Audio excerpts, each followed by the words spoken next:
Hello बच्चों, नमस्ते। कैसे हैं आप सभी? उम्मीद है शानदार होंगे और शानदार तरीके से अपनी पढ़ाई को कर रहे होंगे।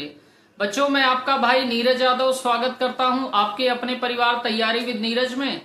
बच्चों, लास्ट क्लास में हम लोगों ने ऑब्जेक्टिव क्वेश्चन वास्तविक संख्याओं के किए थे और उसी श्रृंखला में आगे के कुछ ऑब्जेक्टिव क्वेश्चन लेकर मैं आपके समक्ष उपस्थित हुआ हूं। आइए एक एक करके क्वेश्चंस को देखते हैं। क्वेश्चन हमारा कह रहा है 5, 15, 20 के लासा और मासा का अनुपात निकालना है। अनुपात हमको निकालना है बच्चों किसका? लासा और मासा का अनुपात निकालना है। लासा और मासा का अनुपात निकालना है। निकाल लेते हैं हम लोग। हमारे पास जो संख्याएं दे रखी हैं वो बेटा 5 दे रखा है, 15 दे रखा है और 20 दे रखा है। संख्याएं हमारे पास जो दे रखा है बच्चों 5 दे रखा है, 15 दे रखा है, 20 दे रखा है। ठीक बात है। 5 को बच्चों हम लोग लिख सकते हैं 5 गुणा 1। बेटा 15 को हम लोग लिख सकते हैं 5 गुणा 3। और बच्चों हम लोग 20 को क्या लिख सकते हैं? 5 गुणा 4। अब यहाँ पे देखिए, हमको किसी भी संख्या को तोड़ना रहता है तो अभाज्य गुणनखंड में तोड़ना रहता है। तो 4 के बेटा हम लोग क्या लिख सकते हैं? 4 के और फैक्टर कर सकते हैं ना अभाज्य गुणनखंड में, 2 गुणा 2। तो हम लोग इस 4 को लिख ले रहे हैं, इसी 4 को हम लोग लिख ले रहे हैं। 4 ना लिख के यहाँ पे क्या लिख लेंगे उस कंडीशन के लिए? 5 गुणा 2 गुणा 2। अब 5 गुणे 2 गुणे को 2 को हम लोग क्या लिख सकते हैं? 5 गुणा 2 का स्क्वायर। ठीक बात है। इतनी बात में किसी को कोई समस्या नहीं होगी। बच्चों हम लोग यहां से निकाल लेते हैं, लासा निकाल लेते हैं और उसके बाद हम लोग यहीं से मासा भी निकाल लेते हैं। अभी देखिएगा चीजों को आप। लासा क्या होता है? अभाज्य गुणनखंड की बेटा अभाज्य गुणनखंड में प्रत्येक अभाज्य गुणनखंड लेंगे और अधिकतम घात के साथ लेंगे। यहाँ बेटा देखिए, यहाँ 5 की घात 1 है, यहाँ 5 की घात 1 है, यहाँ 5 की घात 1 है। तो 5 की घात 1 आपका हो गया। 5 की घात 1 का मतलब 5 है गुणे। यहाँ पे देखिए बेटा 3 है, यहाँ पे हमारा 3 है, लेकिन यहाँ 3 नहीं है। लेकिन हमको लेना क्या है? प्रत्येक अभाज्य गुणनखंड लेना है। तो ये आपका 3 हो गया। बच्चों यहाँ पे देखिए 2 की घात आपका 2 है, यहाँ 2 की घात 2 नहीं है, यहाँ 2 की घात 2 नहीं है। तो ये आपका 2 की घात 2 हो गया। और यहाँ 1 है बेटा, तो 1 लीजिए ना लीजिए उससे कोई फर्क नहीं पड़ना है।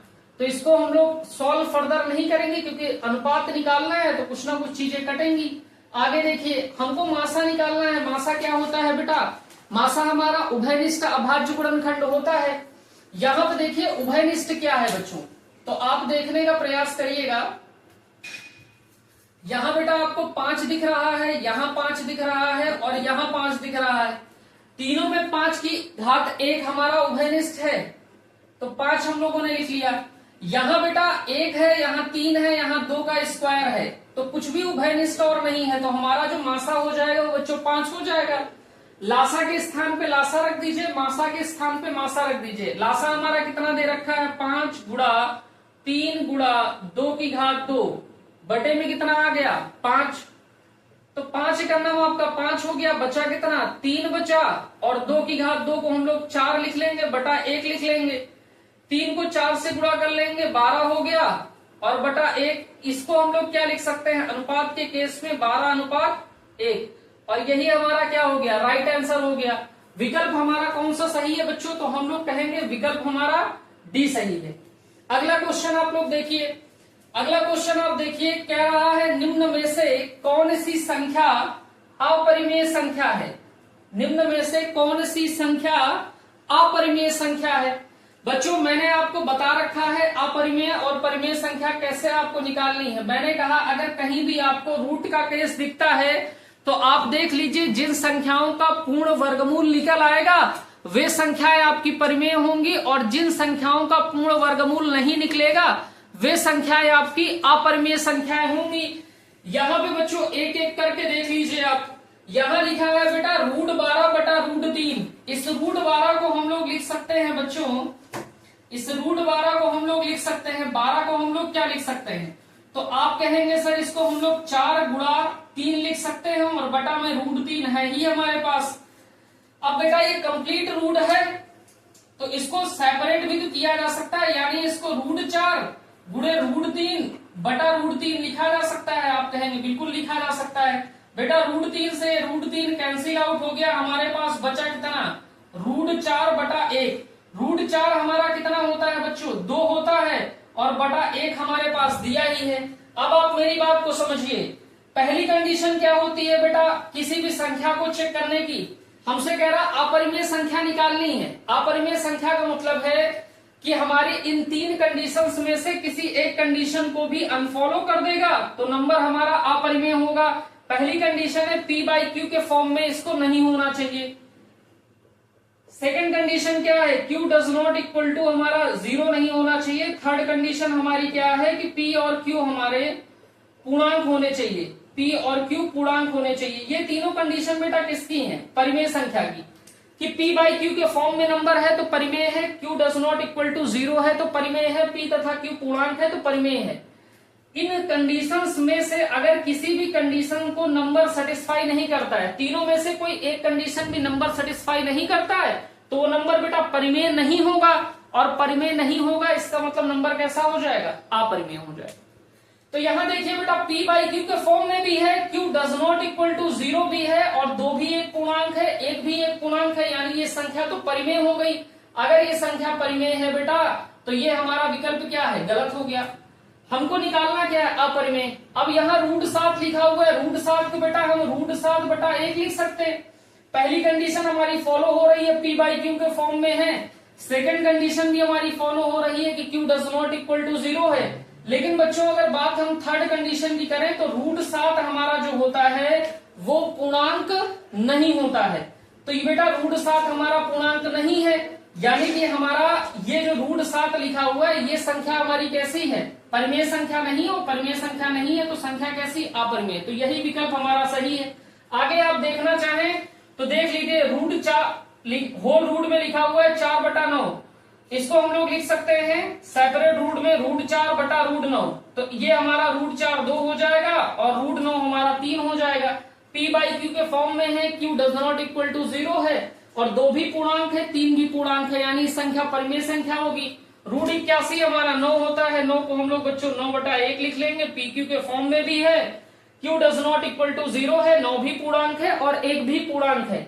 आप एक सिंपल सी बात यहां से ध्यान में रखिए कि अगर संख्याएं रूट में हैं तो जिन संख्याओं का पूर्ण वर्गमूल निकल आएगा वे संख्याएं आपकी परिमेय हो जाएंगी, और जिन संख्याओं का पूर्ण वर्गमूल नहीं निकलेगा वे संख्याएं आपकी अपरिमेय संख्याएं होंगी। इसको नोट डाउन कर लीजिए बच्चों फटाफट, फिर अगला क्वेश्चन देखते हैं। आइए बच्चों अगला क्वेश्चन देखते हैं। कह रहा है 2 क्रमागत संख्याओं का मासा है।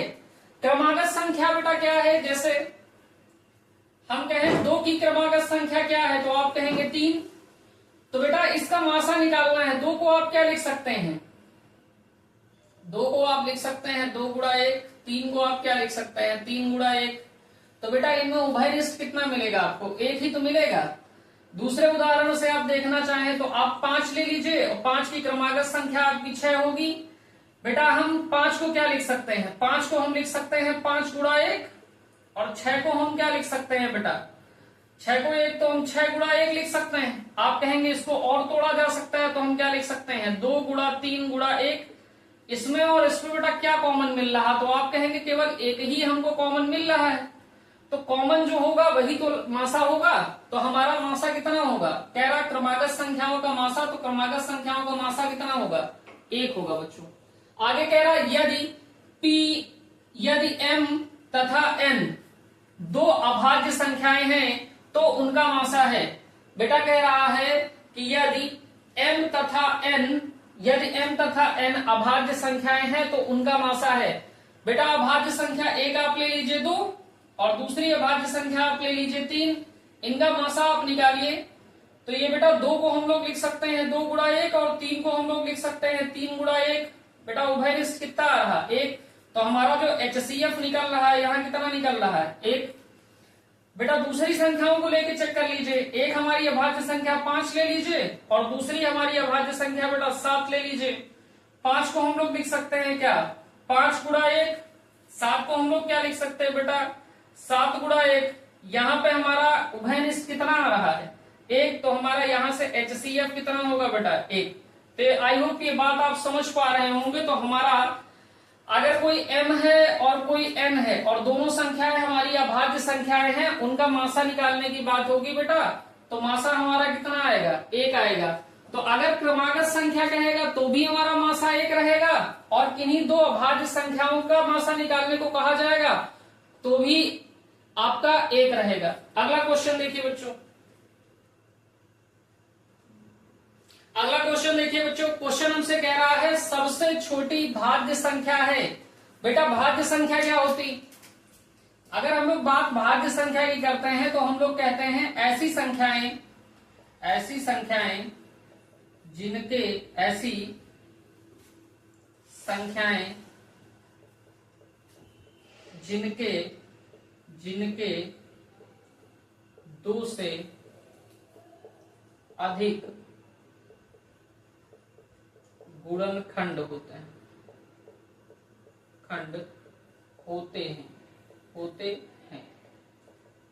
बेटा जिनके 2 से अधिक गुणनखंड होते हैं उन संख्याओं को हम कहते हैं भाज्य संख्या। देखिए हमारी जो सबसे छोटी भाज्य संख्या होती है बच्चों वो होती है 4, तो राइट जवाब आपका क्या हो जाएगा 4। अभी इसके फैक्टर करके देख लीजिए, फैक्टर आप करिए, ये बेटा एक फैक्टर इसका 1 आ जाएगा, दूसरा फैक्टर हमारा 2 हो जाएगा और तीसरा फैक्टर क्या होगा 4 होगा। तो 4 एक सबसे छोटी संख्या है जिसके 2 से अधिक फैक्टर हो रहे। बेटा 4 के पहले हमारा 1 आता है, 1 का सिर्फ 1 फैक्टर होगा, 2 के सिर्फ 2 फैक्टर होते हैं, 3 के सिर्फ 2 फैक्टर होते हैं। तो हमने क्या कहा है कि जिनके 2 से अधिक गुणनखंड होंगे यानी फैक्टर हमारे 2 से ज्यादा होंगे तो संख्या हमारी भाज्य संख्या कहलाएगी। तो सबसे छोटी भाज्य संख्या हमारी कौन सी होती है 4। और ये जो 4 है बेटा, ये जो 4 है ये एकमात्र, ये बेटा जो ये 4 है ये हमारा सबसे छोटी समभाज्य संख्या है, सबसे छोटी समभाज्य संख्या है। और इसी के साथ अगर हम और बात करना चाहें तो हम ये जो 9 है ना बेटा, ये सबसे छोटी, अगर 4 की बात करें तो यहां हम लोग लिख सकते हैं कि सबसे छोटी समभाज्य संख्या है। ये जो हमारी संख्या है बेटा ये सबसे छोटी समभाज्य संख्या है, सबसे छोटी समभाज्य संख्या है। और जो 9 है बेटा ये हमारी क्या है, सबसे छोटी विषम भाज्य संख्या, विषम भाज्य संख्या। अगर हमसे पूछता है बेटा, हमसे यहाँ पूछ रहा था कि सबसे छोटी भाज्य संख्या कौन सी है, तो हमारी 4 है। 4 संख्या कौन सी है बेटा, सम है कि विषम, तो आप कहेंगे सम है। तो जो 4 है वो सबसे छोटी समभाज्य संख्या भी है। इसके साथ में हमारे पास विकल्प में 9 दे रखा है बेटा, 9 क्या है, सबसे छोटी विषम भाज्य संख्या है। बात आपको क्लियर होगी। अभी अगला क्वेश्चन आप देखिए, अगला क्वेश्चन हमसे कह रहा है कि सबसे छोटी अभाज्य संख्या है। तो बेटा अभाज्य संख्या क्या होती, तो हम लोग कहेंगे ऐसी संख्याएं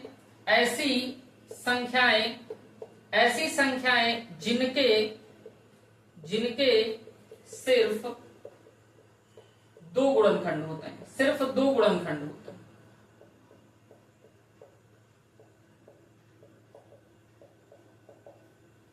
ऐसी संख्याएं जिनके सिर्फ 2 गुणनखंड होते हैं वे संख्याएं हमारी कहलाती है अभाज्य संख्याएं। आप डायरेक्ट गुणनखंड चेक कर लीजिए।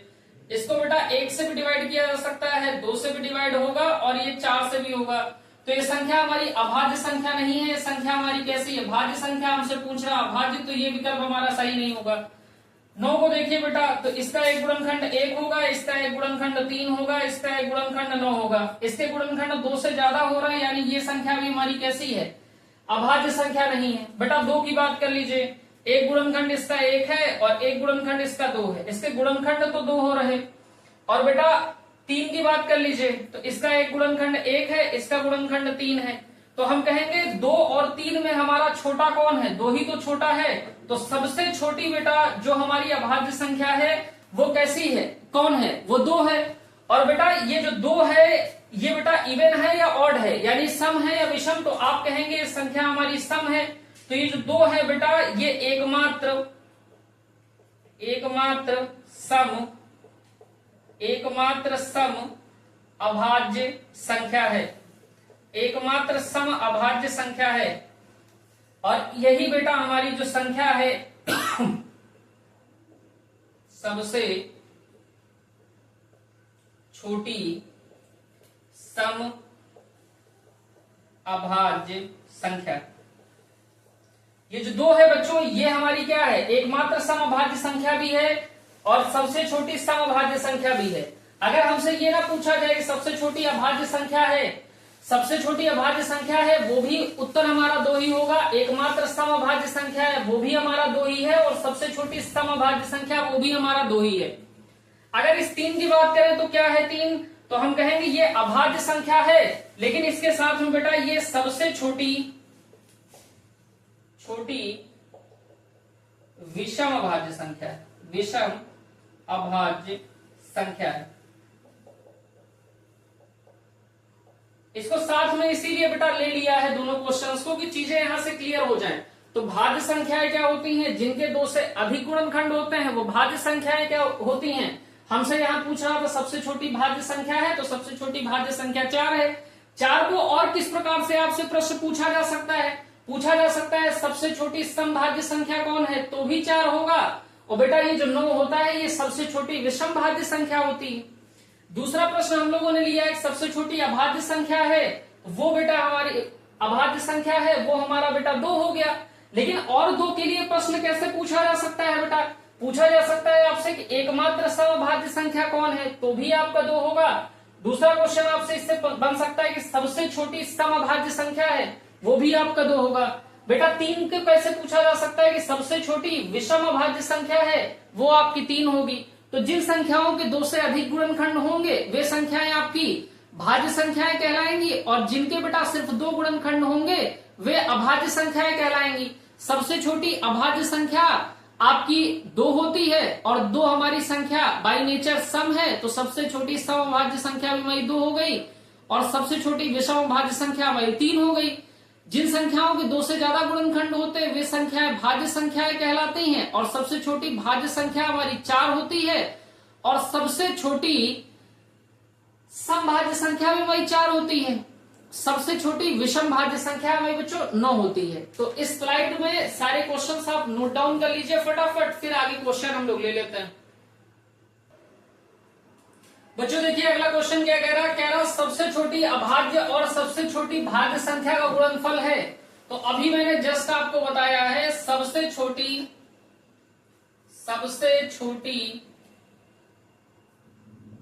अभाज्य संख्या, बेटा सबसे छोटी अभाज्य संख्या आपकी 2 होती है, और सबसे छोटी भाज्य संख्या क्या होती है बच्चों 4। तो बेटा हमसे गुणनफल कह रहा है, तो गुणनफल आप निकाल लीजिए दोनों का। गुणनफल क्या हो जाएगा 2 गुणा 4, और 2 में 4 का गुणा कर देंगे बच्चों, रिजल्ट कितना आएगा 8। तो हमारा विकल्प सी क्या हो जाएगा, सही हो जाएगा। अगला क्वेश्चन देखिए बच्चों, कह रहा है 15, 18 और 24 का लासा है। तो 15 के भाज्य गुणनखंड कर लिए जाए, 18 के कर लिए जाए, 24 से कर लिए जाए, और लासा निकाल लेंगे। लासा क्या होता है, तो आप कहेंगे लासा हमारा जो होता है बच्चों वो प्रत्येक अभाज्य गुणनखंड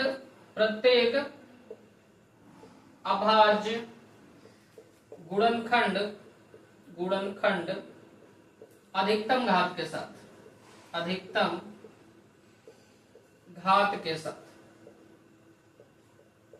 हमको अगर लासा निकालना है बेटा, तो प्रत्येक अभाज्य गुणनखंड ले लेंगे अधिकतम घात के साथ। 15 की बात कर लेते हैं, 15 के अभाज्य गुणनखंड करिए, 3 से काट लीजिए, 3 5 15 हो गया, तो यहाँ 5 से काट लीजिए, 5 1 5 हो गया। 18 की बात करिए, 2 से आप इसको डिवाइड करिए, 2 से काटिए, 2 निम्मा 18 हो गया। 3 से काट लीजिए, 3 3 9 हो गया, 3 1 आपका 3 हो गया। 24 से काट लीजिए, 24 को 2 से काटिए, 2 से काटेंगे, 2 1 2 हो गया, 2 दूनी आपका 4 हो गया। 2 से फिर काट लीजिए, 2 छिक्के 12 हो गया, 2 से फिर काट लीजिए, 2 3 आपका 6 हो गया। 3 से काट लीजिए, 3 1 3 हो गया। हम लोग 15 को क्या लिख सकते हैं बच्चों, हम लोग 15 को लिख सकते हैं 3 गुणा 5, 3 गुणा 5 हो गया। हम लोग 18 को क्या लिख सकते हैं बच्चों, यहां से देखिएगा 2 की पावर 1 हो जाएगी, लेकिन 3 की पावर कितनी होगी 2। तो हम लोग इसको लिख सकते हैं 2 गुणा 3, और 3 गुणा 3 हमारा क्या हो जाएगा बच्चों, इसको हम लिखेंगे 2 गुणा 3 की घात 2। हम लोग 24 को क्या लिख सकते हैं बच्चों, तो 24 बराबर हमारा दिया है 2 गुणा 2 गुणा 2 गुणा 3, यानी 2 की घात हमारी 3 हो गई और गुणे में 3 हो गया। अब हमको निकालना क्या है बेटा, लासा निकालना है। लासा क्या होता है, मैंने पहले ही आपको बता रखा है कि हमको प्रत्येक अभाज्य गुणनखंड लेना है अधिकतम घात के साथ। तो यहाँ पे आप समझने का प्रयास करिए बेटा, यहाँ 3 दे रखा है, यहाँ 3 दे रखा है और यहाँ भी 3 दे रखा है, लेकिन हमको 3 लेना कैसे है, अधिकतम घात के साथ। तो बेटा 3 की घात यहाँ 1 है, 3 की घात यहाँ 2 है, 3 की घात यहाँ 1 है, तो अधिकतम घात हमारी 3 की घात 2 हो गई गुणे। यहाँ पे देखिए बेटा 2 भी है, यहाँ 2 की घात 3 है, यहाँ 2 नहीं है, तो हमको 2 की अधिकतम घात लेनी है। तो 2 की घात 3 हमारी क्या है, अधिकतम घात, तो ये 2 की घात हमारी 3 हो गई। आगे हमको बेटा क्या लेना है, यहाँ ये पूरा कंप्लीट हो गया, यहाँ भी पूरा कंप्लीट हो गया, लेकिन यहाँ 5 बचा है ना, तो हमको 5 भी लेना होगा। यहाँ देखिए 2 की घात 3 आपकी कितनी हो जाएगा, 8 हो जाएगा, 3 की घात 2 आपका 9 हो जाएगा, गुणे आपका 5 हो गया। 9 और 8 का आप गुणा कर लेंगे तो 9 अट्ठे आपका 72 होता है, गुणे आपका 5 होता है, 5 से आप 72 को गुणा कर लीजिए, 5 दूनी 10 हो गया, 0 हो गया, एक आपका हासिल, 5 सत्ते 35 हो गया और एक आपका 36 हो गया। तो जो लासा आपका आया है वो 360 आया है बच्चों। तो विकल्प हमारा कौन सा सही है, डी सही है। नोट डाउन कर लीजिए फटाफट आप।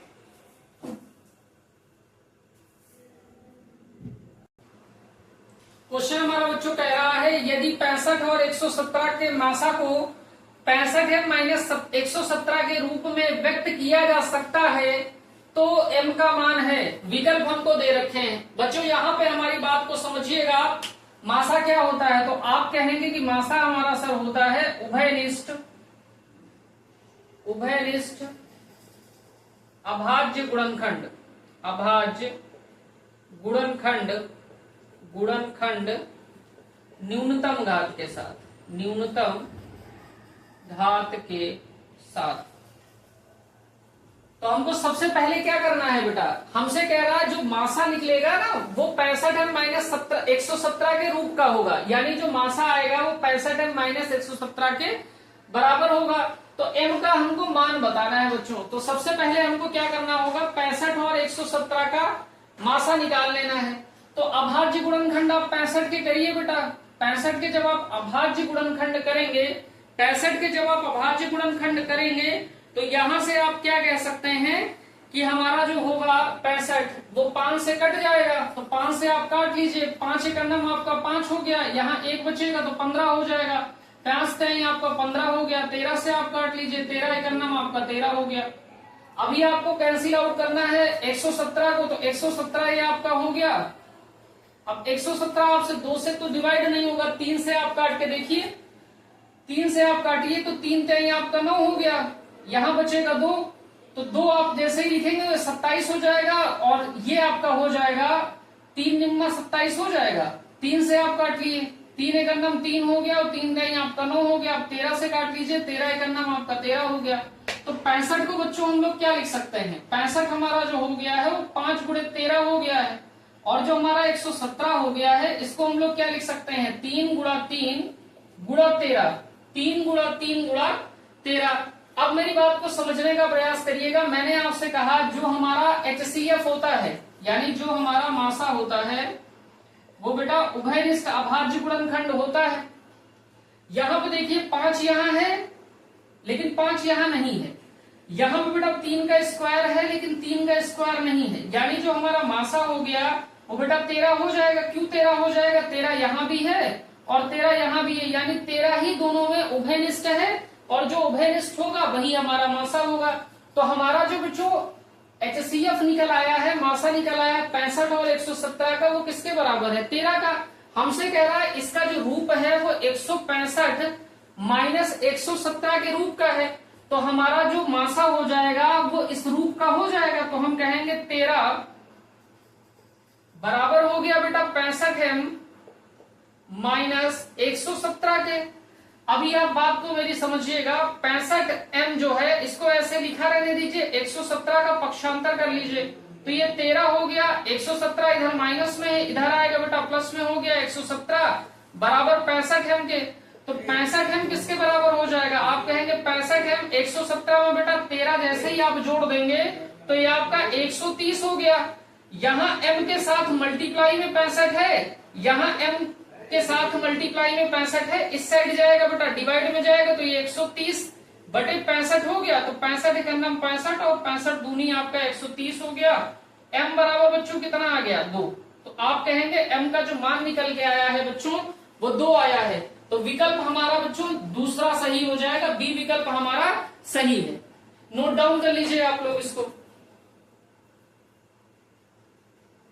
तो अगला क्वेश्चन देखिए, कह रहा है यदि m बराबर 5 और n बराबर m प्लस 7 है तो under root m square plus n square का मान होगा। हमारे पास बेटा m का मान दे रखा है, n का मान दे रखा है, हमसे under root m square plus n square का मान पूछ रहा है। m बराबर बच्चों आपको दिया कितना है 5, n बराबर बच्चों कितना दिया है m प्लस 7। अब मेरी एक बात को समझिएगा कि n का डायरेक्ट मान ना देखे, उसने m के पदों में आपको n का मान दे, m के पदों में n का मान दिया है। यहां से हम m का मान जो 5 दे रखा है वो बेटा यहां पुट कर देंगे, तो n बराबर कितना हो जाएगा 5 प्लस 7, तो n हमारा कितना हो गया बेटा 5 और प्लस 7 कर देंगे तो n हमारा 12 हो गया। यानी हमारे पास अभी m का भी मान है और हमारे पास अभी n का भी मान है। हमको निकालना क्या है, under root m square plus n square. बेटा m कितना दे रखा है तो आप कहेंगे 5, तो ये आपका 5 का स्क्वायर हो गया। n कितना दे रखा है 12, तो आपका 12 का स्क्वायर हो गया। बेटा 5 का स्क्वायर आप कहेंगे 25 हो गया, 12 का स्क्वायर आपका बेटा 144 हो गया। जब भी आप 25 और 144 को जोड़ेंगे तो 5 और 4 आपका 9 हो गया, 2 यहाँ है 4 यहाँ है तो आपका 6 हो गया, 1 हो गया, 169 आ गया। 169 का वर्गमूल आपका कितना होता है बच्चों 13। तो जो मान m स्क्वायर वर्ग under root m square plus n square का आ जाएगा वो कितना आ जाएगा 13। तो विकल्प हमारा बच्चों सी सही है, सी विकल्प हमारा करेक्ट है। अगला क्वेश्चन देखिए बच्चों, कह रहा है क्वेश्चन कह रहा वह बड़ी से बड़ी संख्या जिससे 125 और 70 को विभाजित करने पर शेषफल क्रमशः 8 और 5 प्राप्त होता है संख्या होगी। बेटा बड़ी से बड़ी संख्या क्या होती है, कह रहा है बड़ी से बड़ी संख्या जिससे 125 और 70 को विभाजित करने पर शेषफल 8 और 5 प्राप्त होता है संख्या होगी। बड़ी से बड़ी संख्या क्या होती है बेटा, बड़ी से बड़ी संख्या HCF होती है। वह HCF या वह बड़ी से बड़ी संख्या जिससे 125 को विभाजित किया जाए तो शेषफल हमारा 8 बचे और 70 को विभाजित किया जाए तो शेषफल हमारा 5 बचे। शेषफल बच रहा है बेटा, यानी HCF से अगर 125 को डिवाइड कर रहे हैं तो 8 ज्यादा हो रहा है। शेषफल बचने का मतलब क्या है, इस नंबर को HCF से डिवाइड किया जा रहा है तो 8 ज्यादा ही तो हो रहा है। अगर उसी HCF से 70 को डिवाइड किया जा रहा है तो 5 शेषफल बच रहा है, इसका मतलब 5 ज्यादा हो रहा है। अगर हम इस संख्या से शेषफल को घटा दे तो हमको वह संख्या मिल जाएगी जो पूरी HCF से विभाजित हो रही है।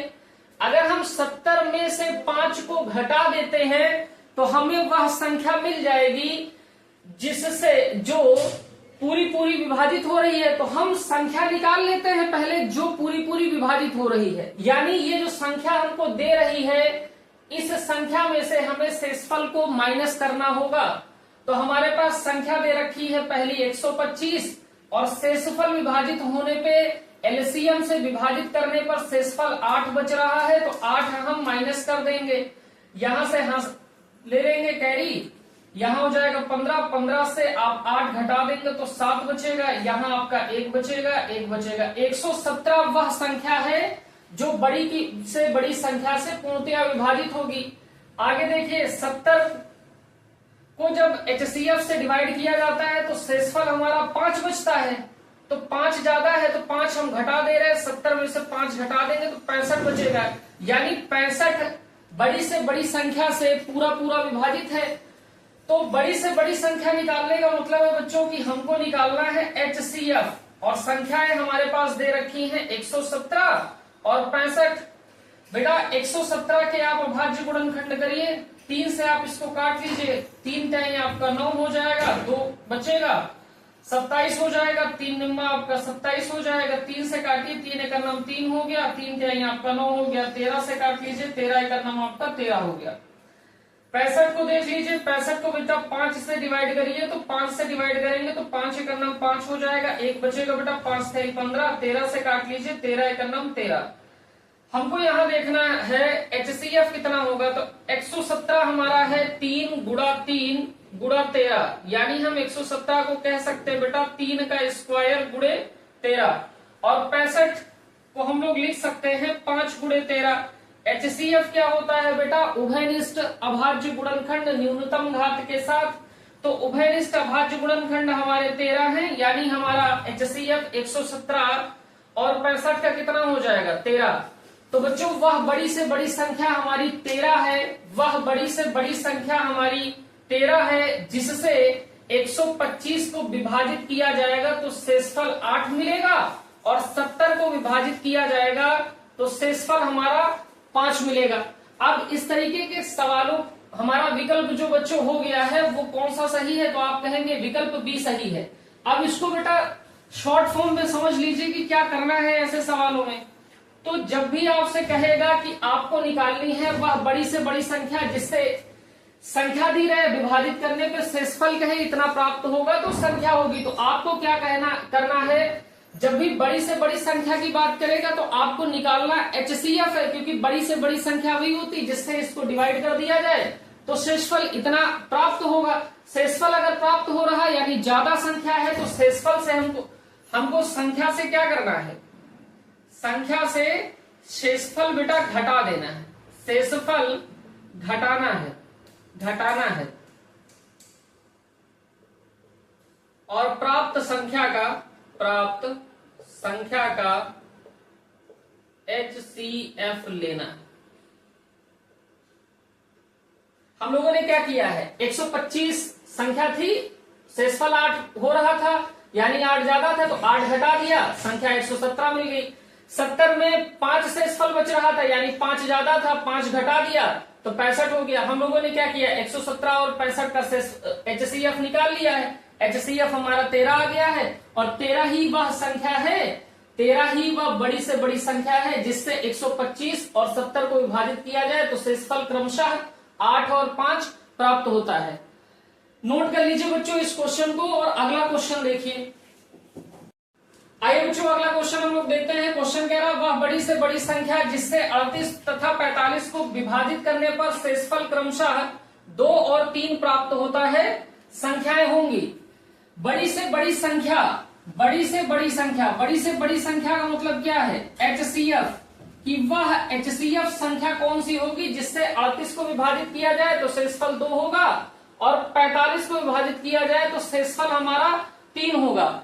बेटा 38 को संख्या से विभाजित किया जाए तो शेषफल 2 प्राप्त होगा, यानी 38 में 2 ज्यादा है।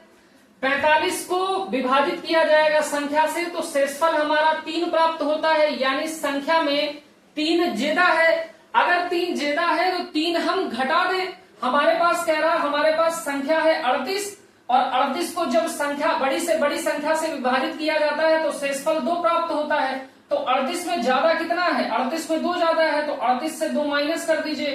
तो जैसे ही 38 से 2 माइनस कर देंगे तो हमारे पास 36 संख्या प्राप्त होगी। 45 को जब बड़ी से बड़ी संख्या से विभाजित किया जाता है तो शेषफल मिलता है हमको 3, यानी संख्या में हमारा 3 ज्यादा है, तो संख्या से 3 आप माइनस कर दीजिए। तो 45 से 3 आप माइनस कर देंगे बेटा तो आपका 42 बचेगा। यानी इस संख्या, वह बड़ी से बड़ी संख्या कौन सी होगी जिससे विभाजित किया जाए, तो वह बड़ी से बड़ी संख्या 36 और 42 का HCF होगी। तो 36 और 42 का आप निकाल लीजिए HCF आप निकालिए। तो 36 के अभाज्य गुणनखंड आप कर लीजिए बेटा। तो 36 के अभाज्य गुणनखंड 2 से आप इसको विभाजित कीजिए, 2 एक अंदर आपका 2 हो गया, 1 बचेगा 16 हो गया, 2 अट्ठे 16, 2 से काट लीजिए, 2 निम्मा आपका 18 हो जाएगा, 3 से काट लीजिए, 3 तिहाई 9 हो गया, फिर 3 से काट लीजिए, 3 एक अंदर 3 हो गया। 42 की बात आप कर लीजिए, 42 के अभाज्य गुणनखंड करिए, 2 से आप काट लीजिए, 2 दूनी 4 हो गया, 2 एक अंदर 2 हो गया, 3 से काट लीजिए, 3 सत्ते 21 हो गया, 7 से काटिए, 7 एक अंदर 7 हो गया। तो 36 के अभाज्य गुणनखंड हम लोग लिख सकते हैं बेटा 2 गुणा 2 गुणा 3 गुणा 3। तो 2 गुणा 2 गुणा 3 गुणा 3। यहाँ 36 को हम लोग लिख सकते हैं, दो दो बार है तो 2 का स्क्वायर हो गया, 3 बेटा 2 बार है तो 3 का आपका स्क्वायर हो गया। 42 को हम लोग क्या लिख सकते हैं, 2 गुणा 3 गुणा 7। बच्चों हमने आपको बताया है HCF क्या होता है, तो आपने कहा सर HCF हमारी उभयनिष्ठ अभाज्य गुणनखंड न्यूनतम घात के साथ हमको लेने रहते हैं। तो यहाँ पे देखिए 2 उभयनिष्ठ है बच्चों, लेकिन न्यूनतम घात के साथ लेना है। यहाँ 1 घात है, यहाँ 2 घात है, तो कितनी घात हमको लेनी पड़ेगी, 2 की घात 1। यहाँ 3 की घात 2 है बेटा, और यहाँ 3 की घात 1 है। न्यूनतम घात लेनी है तो 3 की घात आपकी 1 हो गई। यहाँ बेटा 7 है, लेकिन यहाँ 7 नहीं है तो 7 हम नहीं लेंगे। तो 2 की घात 1 और 3 की घात 1, 2 की घात 1 का मतलब 2, 3 की घात 1 का मतलब 3, और 3 और 2 का गुणा कर लेंगे तो 6 आ जाएगा। तो HCF हमारा बेटा कितना आया है, तो आप कहेंगे HCF हमारा 6 आ गया। अब बेटा 6 से आप 38 को विभाजित कीजिए, तो 6 से आप 38 को विभाजित करेंगे तो 6 छक्के आपका 36 हो जाएगा, 36 हो गया। और शेषफल कितना बच रहा, तो आप कहेंगे 2 बच रहा, यानी कंडीशन हमारी सेटिस्फाई हो रही। 6 से आप विभाजित करिए 45 को, तो 6 सत्ते 42 होता है। 3 शेषफल देखिए बच रहा है ना, तो 6 हमारी वह संख्या बड़ी से बड़ी संख्या है जिससे 38 और 45 को विभाजित किया जाएगा, तो शेषफल 2 और 3 क्रमशः प्राप्त होगा। संख्या हमारी बेटा क्या हो जाएगी, 6 हो जाएगी। तो विकल्प हमारा कौन सा सही है, सी विकल्प सही है। अगला क्वेश्चन बच्चों देखिए, इसको नोट डाउन कर लीजिए। अगला क्वेश्चन देखिए, अगला क्वेश्चन देखिए बच्चों, कह रहा है वह बड़ी से बड़ी संख्या जिससे 245 और 1037 को विभाजित करने पर प्रत्येक स्थिति में शेषफल 5 प्राप्त होता है, संख्या होगी। तो बड़ी से बड़ी संख्या का मतलब क्या है बेटा, HCF यानी बड़ी से बड़ी संख्या से विभाजित अगर 245 को किया जा रहा तो शेषफल हमको 5 प्राप्त होगा, और 1037 को विभाजित किया जा रहा तो भी शेषफल हमारा 5 प्राप्त होता है। तो हमने बेटा बता रखा है कि जिस संख्या को विभाजित करने की बात की जाए और शेषफल जितना कह रहा है बचेगा, यानी संख्या में 245 को संख्या बड़ी से बड़ी संख्या से 245 को विभाजित किया जा रहा तो शेषफल 5 प्राप्त होता है। यानी इस 245 पे 5 ज्यादा है, तो जब ज्यादा है तो उसको बेटा घटा दीजिए। तो 245 में से 5 हम लोगों ने घटा दिया, तो 5 से 5 गए 0, 4 हो गया, 2 हो गया, 240 संख्या आ गई। अब बात आप 1037 की कीजिए, कह रहा है बड़ी से बड़ी संख्या से 1037 को विभाजित किया जाता है बेटा, तो शेषफल 5 प्राप्त होता है। यानी 1037 में 5 ज्यादा है, जब 5 ज्यादा है तो 5 आप घटा दीजिए, 7 में से 5 घटा देंगे आपका 2 बचेगा, यहाँ 3 हो गया, 0 हो गया, 1 हो गया। तो बड़ी से बड़ी संख्या क्या होती है, HCF होती है। तो आपको HCF निकालना है किसका, जो संख्या पूरी पूरी विभाजित है। पूरी पूरी विभाजित संख्या कौन सी बेटा, 240 और 1032। तो 240 और 1032 का आप निकाल लीजिए HCF। निकालेंगे आप HCF इनका, तो जब HCF निकालेंगे आप, तो 240 का HCF निकालना है आपको, तो आप इसके अभाज्य गुणनखंड करिए, 2 से आप काट लीजिए, 2 एक अंदर आपका 2 हो गया, 2 दूनी 4 हो गया, ये आपका 0 हो गया, 2 से फिर काट लीजिए, 2 छिक्के 12 हो गया, 0 हो गया, 2 से काटिए, 2 तिहाई 6 हो गया, 0 हो गया, फिर 2 से काटिए, 2 एक अंदर आपका 2 हो गया, 1 बचेगा, 10 हो जाएगा, 2 पंचे आपका 10 हो गया, 3 से काटिए, 3 पचे 15 हो गया, और आपका हो जाएगा 5 एक अन्ना 5। बच्चों 1032 के अभाज्य गुणनखंड करने हैं, 1032 के आप अभाज्य गुणनखंड करिए। 1032 के अभाज्य गुणनखंड करिए, 2 से इसको काटिए, 2 पंचे आपका 10 हो गया, 3 यहाँ पे है, 2 एक अन्नम 2 हो गया, 1 बचेगा, 12 हो गया, तो 2 छिक्के 12 हो गया, फिर 2 से काट लीजिए, 2 दूनी आपका 4 हो गया बच्चों, 1 बचेगा, 11 हो गया, 2 पंचे आपका 10 हो गया, 1 बचा 16 हो गया, 2 अट्ठे आपका 16 हो जाएगा, 2 से फिर काट लीजिए, 2 एक अन्नम 2 हो गया, 2 दूनी 4 हो गया, 2 दूनी आपका 4 हो गया, 1 बचेगा 18 होगा, 2 निम्मा आपका 18 हो जाएगा। यहाँ पे देखिए 2 से तो अब कटेगा नहीं, 3 अगली अभाज्य संख्या होती, 3 से काटिए, 3 चौके आपका 12 हो जाएगा, 3 तिहाई आपका 9 हो गया। 43 खुद में बेटा एक अभाज्य संख्या होती है, 43 से आप काट लीजिए, 43 से कन्नम आपका 43 हो गया। तो हम इसके फैक्टर्स को कैसे लिख सकते हैं, तो आप कहेंगे कि 240 को हम लोग लिख सकते हैं बेटा 2 गुणा में 2 गुणा में 2 गुणा में 2, 2 2 2 और 2 3 5, तो गुणे में 3 हो गया और गुणे में बच्चों 5 हो गया। यहाँ पे 2 की घात कितनी हो जाएगी, तो आप कहेंगे 2 की घात 4 हो गई, गुणे 3 हो गई, गुणे 5 हो गया। ये 240 के बेटा अभाज्य गुणनखंड हो गए। 1032 की आप बात कर लीजिए तो हम लोग क्या लिख सकते हैं, 2 गुणे में 2 गुणे में 2 गुणे में 3 गुणे में 43। अब बेटा 2 यहाँ 3 बार है तो 2 की घात 3 गुणे में 3 गुणे में 43। ये 1032 के आपके अभाज्य गुणनखंड हो गए। HCF क्या होता है इनका, HCF होता है बेटा हमको उभयनिष्ठ अभाज्य गुणनखंड लेने हैं न्यूनतम घात के साथ। तो 2 की घात यहाँ 3 है बेटा, 2 की घात यहाँ 4 है, न्यूनतम घात हमारी कितनी होगी, तो आप कहेंगे 2 की घात 3 गुणे यहाँ बेटा 3 की घात 1 है, यहाँ 3 की घात 1 है, तो यहाँ 3 हो गया। बेटा यहाँ 2 दिख रहा है लेकिन यहाँ 2 दिख नहीं रहा है, यानी 2 उभयनिष्ठ नहीं है तो हमको नहीं लेना है। यहाँ 43 है लेकिन यहाँ 43 नहीं, यानी 43 हमारा उभयनिष्ठ नहीं है। 2 की घात आपकी जो 3 होती है बच्चों 8 होती है और गुणे में 3। जैसे ही आप 8 और 3 का गुणा कर लेंगे बेटा तो 24 आएगा। 24 इन संख्याओं का में से होगा, तो हम कह सकते हैं 24 वह बड़ी से बड़ी संख्या है जिससे 245 को विभाजित किया गया तो शेषफल 5 आएगा, और 1037 को विभाजित किया गया तो भी शेषफल 5 आएगा।